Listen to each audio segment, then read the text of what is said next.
Woke up early, dawn's out shining. Coffee brewing, thoughts aligning. Business world keeps redefining. Success is more than just headlining.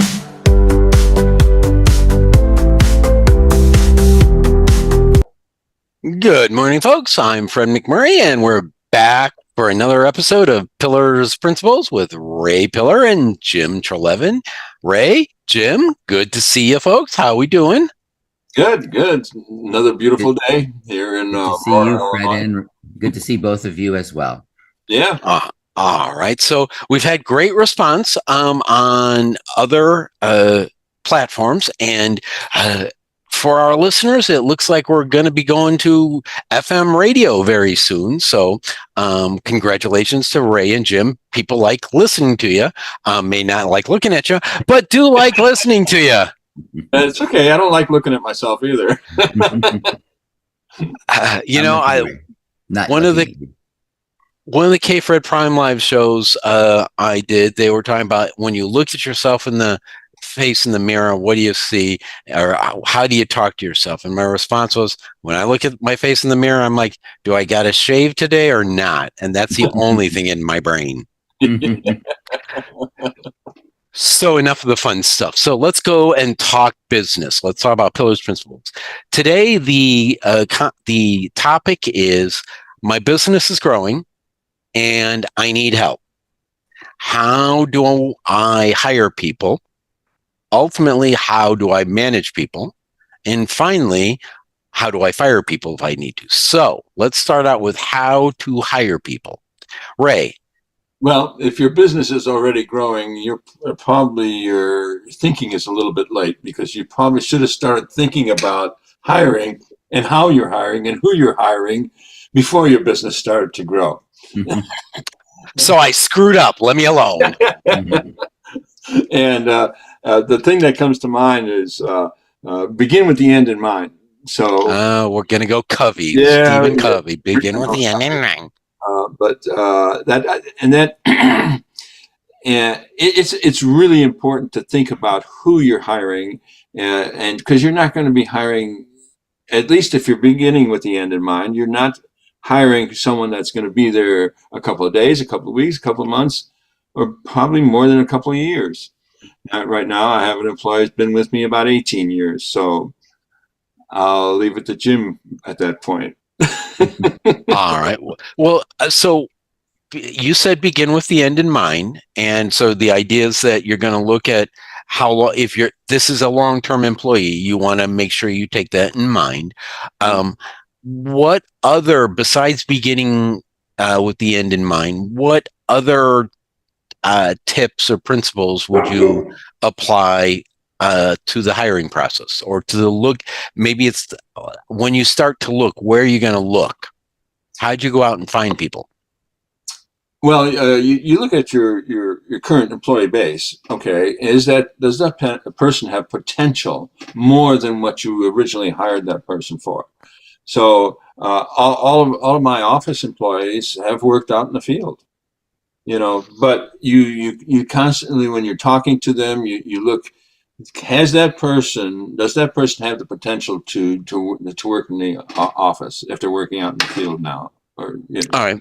So you're talking with respect of having existing employees. Let's say you start a business. Somebody starts a business 4 months ago. We'll say it's 4 months ago, just for the pure heck of it, and they start getting all these maybe show hosts involved. So now all of a sudden they've got this radio station that's growing and growing and growing, and they're finally starting to look at having to hire people. So they don't have any real employees. How does that person go out and actually find employees, or where do they go? And so how does that person find employees? Well, you have to hire somebody that you think is capable of doing the current job you're looking to fill that position for. Okay, and then you have to look beyond that once you get to know them and see how they're performing in the position you hired them for. Now, if you feel that their performance is fantastic, can they go beyond that point? Okay. Okay, so yeah, you have to look at the potential of everyone you know, uh, all your employees. Yeah, assuming we get some. I get it. All right, Jim. Okay, so the businesses that I have been involved in and run over the years are a little bit different than Ray's, and so I really do appreciate the challenge that Ray faces in hiring. So let me talk about two classes of employees. All of those companies have been technology companies, and so the first class is most of the companies are having turnaround, so they're all in some sort of challenging position, which means, generally speaking, the management team is an issue. So, and more or half the time, the management team has already been removed, which is why I'm there. So the first challenge is hiring senior people. And in turnarounds, probably the most important position is the CFO. So I've been fortunate in most cases to know a number of CFOs who I can just network with and find that way. Sometimes they're, well, I should say network directly, or some of those people know other people. So generally for the senior people, it's been a networking challenge to find a CFO, a CTO, a CIO, whatever it might be. CTO in most cases is the important one. So that is generally how that one is done. Those are pretty important positions, and I can do it through my network. For the other people, the technical people, that's a little bit more of a challenge. Obviously, the CTO that's his main job, but interestingly enough, more often than not, I've been very successful, well, at using, that's some networking there, but very successful at using universities. I have connections at a number of universities, and getting some excellent people out of the universities has been very successful for those kinds of positions.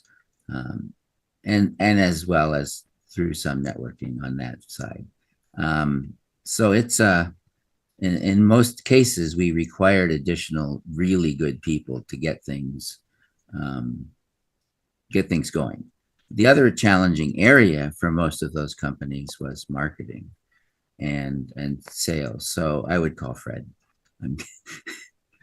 I'm down with that answer. Yeah, you beat me to you beat me to the marketing answer. So I'm really happy there. That's a phenomenal answer. I couldn't You heard leave him, that folks. on the table, Fred. So there you go. Appreciate that, Jim. Appreciate that. So, all right. So what I heard from you is if you're looking for executive type, upper level folks, you're looking throughout your network. And then generally speaking, yes, either directly hiring from the network or the network finds the people for me as well. All right. So then on the lower level side, since you were primarily in tech area, so we're talking about, in theory, tech folk. Yes. And mostly software companies, so mostly programmers. All right. So then you're looking in universities for grad level students or newly graduating students? In most cases, that works, actually. Mostly graduate students, but undergrad students, you know, in good computer science, engineering programs, you know, they can hit the ground running. There's no question about that. They have the skills coming out of school that would be perfect for those kinds of positions.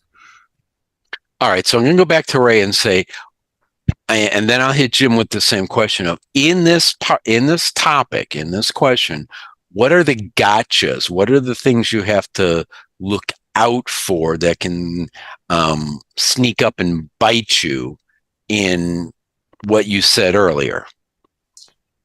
I would say, I don't know if there's always a gotcha. There's always something going to bite you in the butt. In most cases, you have to hire someone to find out what their capabilities are. They don't even know. So I've hired people who I thought, well, you know, we needed somebody, so I'm going to go ahead and hire this. And they were turned out to be really fantastic, and they, you know, developed into you know, something greater than what we originally hired them for. And then I've hired people that I thought, oh, this person is really fantastic, very knowledgeable, but maybe lazy or not able to think on their feet or something like that. So you really don't know until you actually hire somebody. And the state of Illinois graciously gives us 30 days to figure that out. And sometimes you have to, in other words, if they're not working out, you basically have to say, hey, it's not working out, and you're at the 29 days. I'm sorry, we're going to have to let you go. You know, but yeah, it's amazing how many times I've seen people come in with great credentials, great schooling, but they have no practical knowledge. What I'm speaking from now is the point when I was working as a hiring people, technical people, to work on equipment. And I've hired some people that came in and said, hey, I just graduated and I have my degree in electronics engineering or whatever, and they can't tell me if they can get a signal from point A to point B and how it gets there. But then people come in and say, hey, you know, I just graduated high school. I've been, you know, I like doing this kind of stuff. Can I have a job? And I hired them, and they work out really well. So it's difficult to say without hiring someone. So so what I took from that is that you basically are taking, at least if you're in Illinois, that first 29 days is kind of a beta test. Yeah, well, I wouldn't call it a test. It's a look-see to see. Like I say, sometimes they don't know what their knowledge is until you're applying it to what you need them for. Okay. Jim, back at you. Same question. What's the gotchas, the things to avoid in your approach? Well, I have a joke about what Ray said. Okay. So I was an electrical and computer engineer. And so in where I graduated in Minnesota, or actually in Ohio, you could, and I graduated in Minnesota as well, so it worked both places. But if you were an electrical engineering graduate, you were automatically qualified as an electrician without apprenticeship or anything else. Okay. And that doesn't sound good. No. And so I could design your computer, but if you wanted me to wire your house, you're in huge trouble. That's what I was thinking, folks. We'll just use 22 gauge wire. What? Big trouble. So the challenge is a little bit different than Ray's, and that is for technical people, the more on the software side than what Ray was talking about. But you know, it's hard right out of the box to tell. But and the other joke that I use is that human resource departments, which mostly I did not rely on them for hiring, but would always, in the old days, actually still, I just saw it recently, ask if a student is capable in a certain version of some particular programming language. That's a really silly question, because if you're good with any language, you can do any other language. But so it's a lot of companies, I've not done a lot of this, but this is super common. And that is they give new hires programming challenges, which has actually been very effective for most companies. To, you know, here's a program that we would like to have you develop, and it's not obviously extensive, but you can tell right away from that kind of a thing. The example of that is my youngest son, who was ADHD and an athlete, so his grade point was not super high. And he asked about, you know, how many people would ask about his grade point. And I said, probably none. And he had won several worldwide programming challenges. So I said, they're going to give you a programming challenge and you will be just fine. And so he got hired everywhere he went. But So, and no one asked him about his grade point, as I predicted. So, you know, So for those kinds of Yeah, people, that's, that would be the best way to find someone with a programming challenge like that. Yeah. oh, without question. And most companies, or actually almost all companies, use that now for new hires. And so that almost that almost sounds like when I was in college and they'd give me programming. You know, on the exam they'd give you write this program, and some people were top down and other people were bottom up, and I was kind of like inside out. Um, I picked the one part of the program I knew how to write and wrote from there. So it kind of like expanded, which was, I don't know, never quite good. All right. So to sum up, if you're looking to hire folks, your own, if they're upper level, you're looking at potential university or your own network. Who do you Right. know in your own network? I guess LinkedIn was kind of founded on that whole idea. If we're looking at tech, we're looking at, or lower level non-executive, we're looking at universities, places like that. Ray, you got any place else you want to add into that list of where to find people? Well, most recently, of course, Oh, that's bad. we were looking at, I think the majority, if not almost all of our employees currently come from recommendations from other employees. So in other words, but here's the issue. If you don't have any current employees, You start from scratch. okay. On normal advertising, yeah. But right now we are not, I'm trying to think, we haven't done any advertising except towards the end of COVID. We hired one of the companies that does that, but that was just for a short time. I think that's the only advertising we other than when we first started.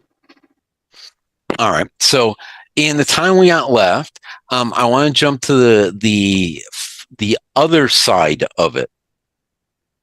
We'll talk about HR and building employees at a later date. So since we talked about the hiring, let's talk about the firing. Okay. When do you fire somebody? What do you got to do to fire somebody? And how do you fire somebody? Okay. So I look at it from the standpoint, there's two types of firings. One is blatant and one is not so blatant or not as obvious. So if it's a performance issue, then you even if it's not a performance issue and there is some other quirk in that person's personality that doesn't make them able to work with other people, you need to document everything that happens, so that this person first has maybe a first warning, and with that warning, it's basically, if this particular behavior continues, then there's potential for us to let you go. And then if they get the second warning, same thing, except a little bit more severe. You also give time frames for performance enhance, to become better at what they're doing, or not to do what they're doing that is bad for the company.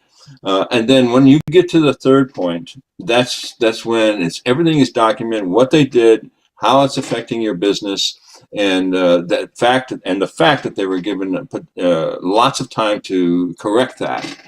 So that type of firing is textbook, I guess. The other type is, I had an employee that was blatantly swearing at other employees out loud, shouting, and I just walked up to that person. I said, "Leave now, you're fired." Okay, I paid a little bit because of that. And then another person was seen on a video that walking into the office and taking some product and walking out. All I did was call the person over and I said, "Would you look at this video?" And this person did, and see the product walking out, and she looked at me and says, "Am I fired?" And I just looked back at her. And she could have said many different things. Okay, this person could have said, "Oh, I'm just borrowing this. I'm going to return it," or a thousand other things other than "Am I fired?" And of course, I just said, "Sure." Yes. So let me ask you this. When can you use a paintball gun and just shoot them with a paintball? Never mind. Sorry. Well, it's tempting, but you can't do that. Why not? Never mind. Never mind. I guess that would be considered assault, but with a paint. What? Never mind. Yeah. Okay. I love that idea. Shooting somebody. You're out of here. Shoot them with a paintball gun. Okay. We'll move on. Jim, you fired many people. No, just because you're a lucky guy, I guess. So tell us about your firing experiences. Why did you do most of the firings you did? Okay, so there's two kinds. One is the kind that Ray was talking about. And you should have fired that person because they weren't very fast on their feet anyway, Ray, and giving you the right answers that you suggested. But one is, there's the performance issue. And so that I think Ray covered the right steps for sure. In every case, you should put someone on a performance plan. And so that they can correct, because frankly, if they can turn it around, Right. it's a lot cheaper than trying to hire a new person. So, in virtually every case is putting them on a performance plan and giving them whatever support they might need to succeed under the performance plan. And if that doesn't work out, then it's very important, I think, unless it's the kind of the case that Ray talked about, but in the companies I've done, that's almost never been the case. So is to treat them as fairly as you can relative to their job. So, a reasonable amount of severance, in some cases, even being willing to serve as a reference. It depends if the performance is terrible, but not. But and so it's there's a process that is pretty well understood, and in my case, not as important as Ray's in terms of regulations, but that process generally works pretty well. The second case is, since most of the companies I did were turnarounds, and I'll use a couple of examples, there is a reduction in force, which is a significant layoff. Yeah. Layoffs are now called reductions in force. And so there's a way to do that as well. So the most difficult one was a publicly traded company that was reasonably good sized, but actually was in serious trouble. The company had very large customers who had not been served well, almost really large customers, Fortune 10 customers, who were either looking to replace the software or sue the company. Many of them had more lawyers than we had employees, but anyway. And the company only had 2 months of cash before it was going to have to liquidate. This is a publicly traded company on the national NASDAQ exchange. So the only way out of it, which shocked me that the previous management team had not thought of, was the challenge of, we had to reduce 40% of the employees. Whoa. And just doing the financials, that's what had to be done to survive beyond the 2 months. Now, the challenge is, how do you do that and serve those, pardon the language, pissed off customers better?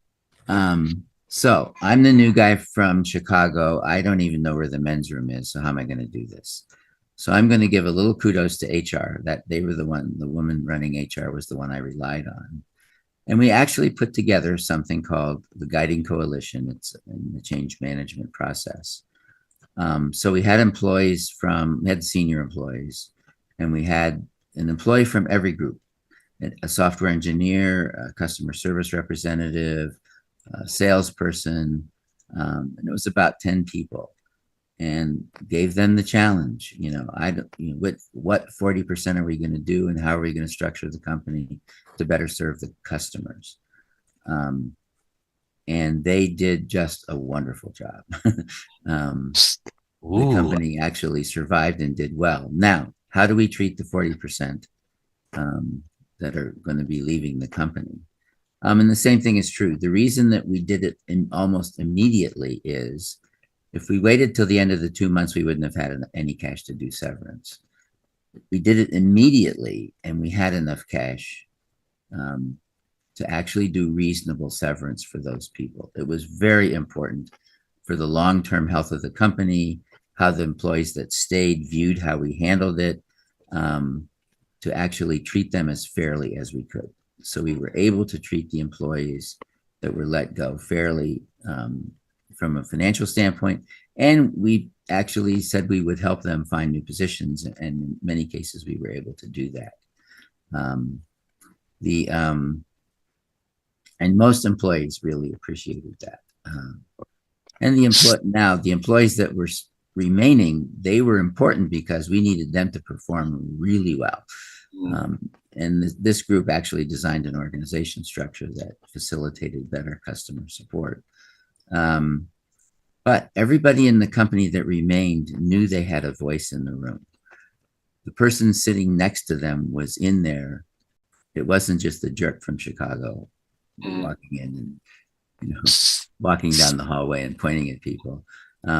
So it actually went pretty well. And we've used that process in a number of companies when there's a significant reduction in force. You can do it in a way that actually is very fair and helps the health of the company going forward. So I've seen any number of examples, and I will not mention them by name, where the large companies where they pre-announce reductions in force, which basically means no one is working until that. Right. So how you help the people who remain is just as important as you help the people who are gone. So anyway. So that's actually pretty sneaky. You get the employees to chop the other employees. I like that. That's like, well, they did it. I didn't pick you. They did. That's pretty sneaky. Well, actually, the people that were leaving didn't care who did it, but yeah. I'll tell you what happened to me. I was part of a large layoff, so they laid me off and all the people that worked for me, which was about 40, I think, and spread out throughout the central part of the United States. And then a couple of weeks after I got laid off, got a really good severance and vacation time because I hadn't taken it for years and all this. They give me a call, so I answered the phone and I said, "Hi, what can I do for you? We got a problem, Ray." "What's that?" "All the people that worked for you, we need to fire them too." Oh no. And the problem was because they were scattered out all across the central part of the United States, they also had a lot of product with them. How do you capture the vehicle they were in and all the products inside that vehicle and fire them at the same time? So they rehired me to do that, which was probably the worst position I ever had in my life because I anguished over that every single night I was doing that. So you got hired to be the executioner. I got hired to be the executioner. Yeah. All right. So I'm shocked you never took vacation, Ray, but I'm actually not shocked. I'm making up for that now. With Ray being hired as the executioner, I don't know if we can come up. I don't know if I could come up with a better exit point from today's pillars principles than that. You've heard the Jim's sneaky way, get the employees to hire them or fire them, and raise. Let's put them on a 29-day test regime when you hire them. So these have been, I guess you could say, pillars, principles of hiring and firing. We'll be back again with Ray Peller and Jim Treleaven and your erstwhile host, me, for another episode in a week. Have a great day, folks.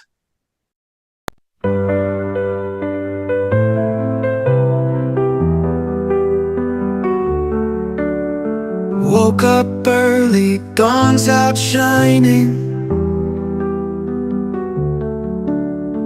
Coffee brewing, thoughts align.